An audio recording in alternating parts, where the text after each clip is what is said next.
brings me here is the training.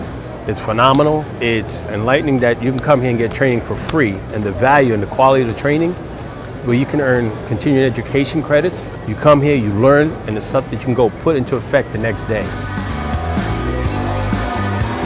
He already found a vendor that's going to help him solve a problem. One of the things we encourage our guys to come here with a challenge and look for a guy that can give you a solution and use the experience of the talent of these vendors that are on the floor, because you have guys in the industry 20, 30 years that they can help you. And so that's going to help us back home. The opportunity for networking, be able to meet other facility managers and be able to learn best practices that are going on, and also be able to look and see what's out there, what's new on the market.